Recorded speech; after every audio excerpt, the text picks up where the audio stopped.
Well, welcome to the Cinnabar. Now today we've got a really special episode for you, and one that I've been looking forward to for a while. You see, today we're going to be shooting this dandy original 1855 Colt Revolving Carbine in 56 caliber. Now this is one that I did an episode on a while back. This came through the shop and sold to a customer, and if you saw the episode I did a couple weeks ago with that 1860 Richards Mason conversion, the same customer, and he wanted both of them test fired before he took delivery. So here soon we're going to be delivering this on the way to gun show, so it's kind of now or never. I had to go ahead and get everything set up and get ready to shoot this thing, because I didn't want the opportunity to pass. I may never have another opportunity to shoot a revolving Colt in this kind of condition again. So stick around, this is going to be a good one. Now before we just start shoving powder and lead down this beautiful old Colt and touching it off, there were a few things that we needed to check out first. Mostly to decide what kind of projectiles we're going to use. Now this thing's in great condition. You know, most of the times when we see these old Colt revolving long guns, they're in really rough shape with a lot of pitting, a lot of corrosion, particularly around the cylinder. And this one just doesn't have that. But we still need to check and see what kind of diameters we've got. So we poured a solid pure lead slug, and we slugged the bore, and then we took a bore gauge and measured all 5 cylinders, or all 5 chambers here. And this chamber, or this cylinder, and these chambers are in just fantastic condition. Most of these things are really pitted and rough and corroded, and this one, you know, it's got a few rough spots in the chambers, but for the most part we can still see the original factory tool marks where they actually cut the chambers and polish these chambers at the factory 160 years ago or more. So this one actually, the bore gauge in all 5 cylinders was within 1/1000th of an inch of each other. In fact, under 1/1000th, between 568 and 569. Now, when we slug the bore, we come up with quite a little bit bigger bore. So we're about 574. So the bore's about 5/1000ths, and that's in the groove diameter. The lands are at about 564. So we've got to bump these projectiles up, because we certainly can't load anything larger into the chambers at 569 than what's going to be in the bore at 574.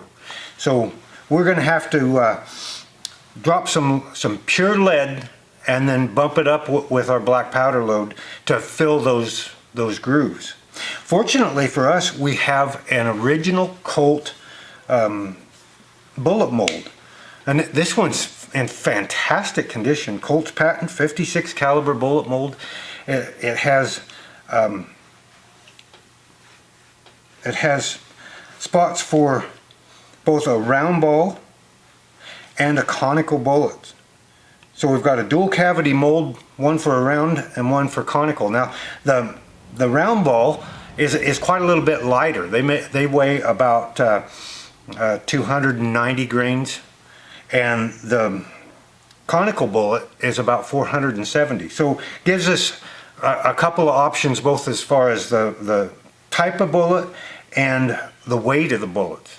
So we're going to go ahead and cast up a few. These that came with the mold are about 10 to 12 hardness. We're going to cast up some pure lead projectiles, so that we can try to bump them up just a little bit better and fill those grooves. So we're going to get over here and heat up this bullet mold, and let's see if we can't drop some good projectiles, and then head up on the hill and do some shooting.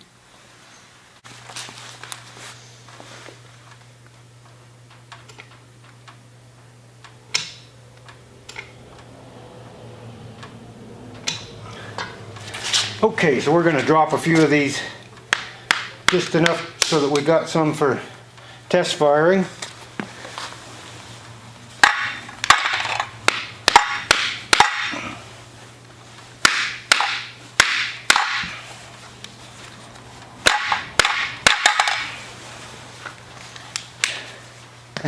We're not set up to be real efficient here, just to drop a half dozen or so of each.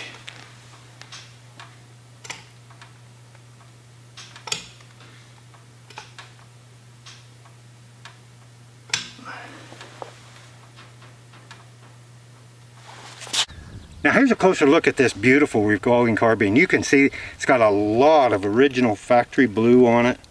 Just a couple of rough spots right in here and here where maybe it had a little poor storage and some real light pitting. But otherwise the metal surfaces are just in fantastic condition. Wood's in great shape.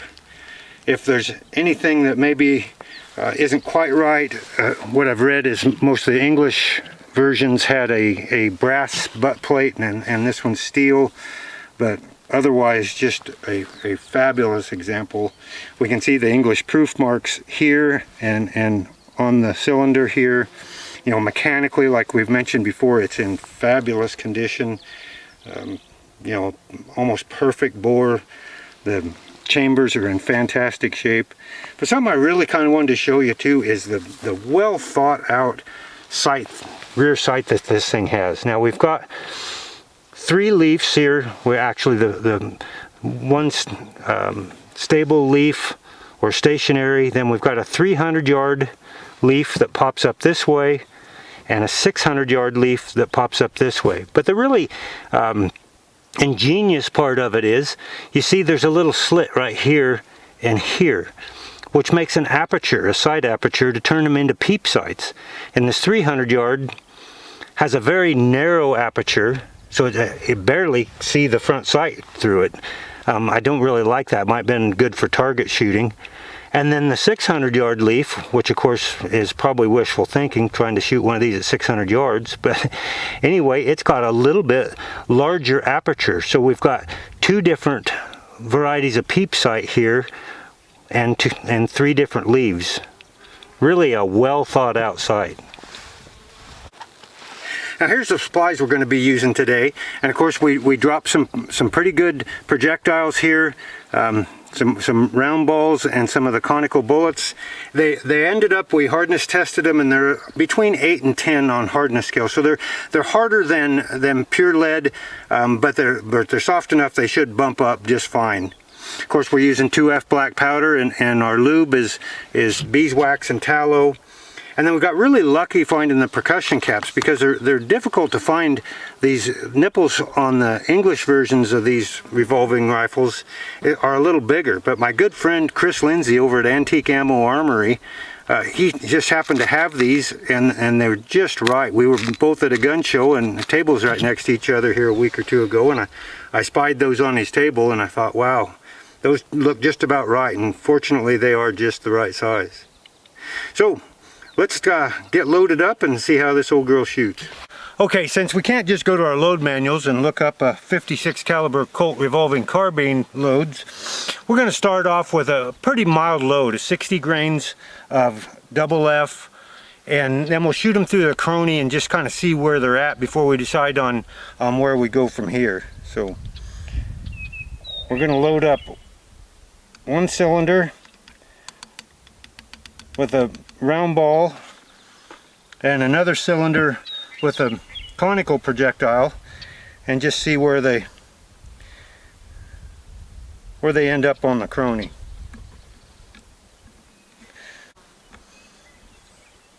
Okay, now we'll load up another with a conical bullet. We'll put some lube over the top of these chambers, cap them off, and be back and do a little shooting.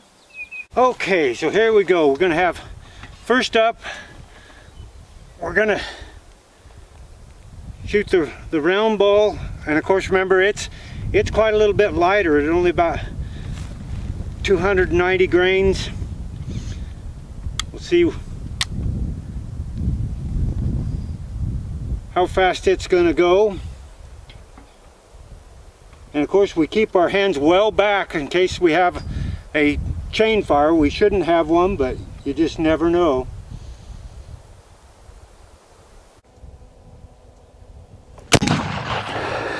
I love it. 1,086.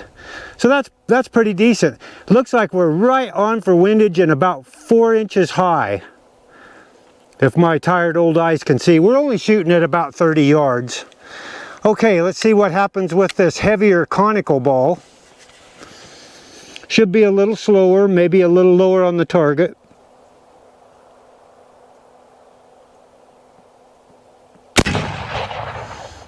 Oh, error. That's not helpful. We did have noticeably more recoil with that that conical bullet. Let's see how, I can't see where it hit, so we're going to go out check that out. Okay, so this was exactly what I was expecting. I could see that this round ball hit right here. We're dead on for windage, and we're 1, 2, 3, 4, 4.5 inches high, and then we're just a couple inches high with that heavier conical ball. So really pretty darn good shooting. Of course, as we talked about, it's got a near perfect bore, so we would expect it to shoot pretty darn well. Now, what I'm thinking is our soft lead bullets must be bumping up and filling that gap and getting all the way out to the grooves for it to shoot this well. I'm ready to go load up some more now. Okay, before we load up a whole cylinder full and do a little more shooting, I want to see if we can't get a velocity on these conical bullets. So I'm going to take one more shot through the crony here.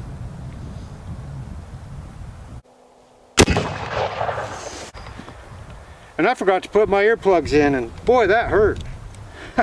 778, so that's about what we'd expect. We were a little over 1,000 feet with the lighter bullet and a little under 800 with this heavier bullet. Okay, so I think we're ready to load up a few and maybe even kill a milk jug. So I'm kind of glad we set up where we did here, because while I was loading up this cylinder full, the wind really started picking up over the ridge there, and we're in a kind of a protected spot here. But we're going to shoot one cylinder full, five chambers of the round balls, and just to see how she shoots in the real world. Okay, of course, we do not hold our hand out in front in case we have a chain fire, and we're going to stop and kind of keep an eye on our caps to make sure these caps are staying on, because boy, if those caps slip off, that's a sure way to get a chain fire going, and we sure wouldn't want to do that. This thing has a really stiff trigger pull, so it's kind of a hard one to squeeze the trigger.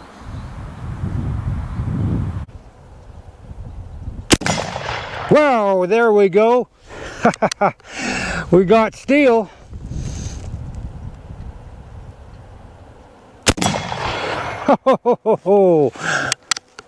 Let's shoot that jug right up close and personal.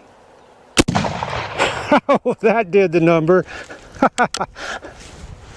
Okay, now them nipples are staying on really good.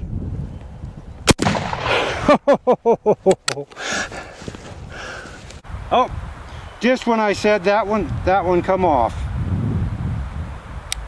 So we're gonna have to get that one back on there.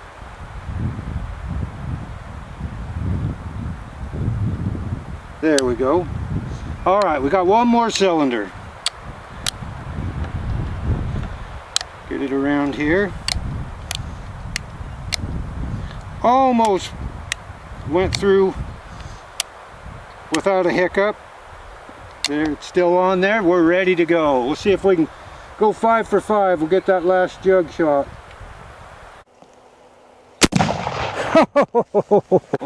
Oh, what amazing fun. An amazing old Colt that still shoots like a dream. What a beauty. It's an honor to shoot a gun like this. It really is. Well, I got to admit, that's the most fun I've had in a while. Thanks for joining us today. Hope you enjoyed today's episode. I know I sure did. Until next time, happy trails from the Cinnabar.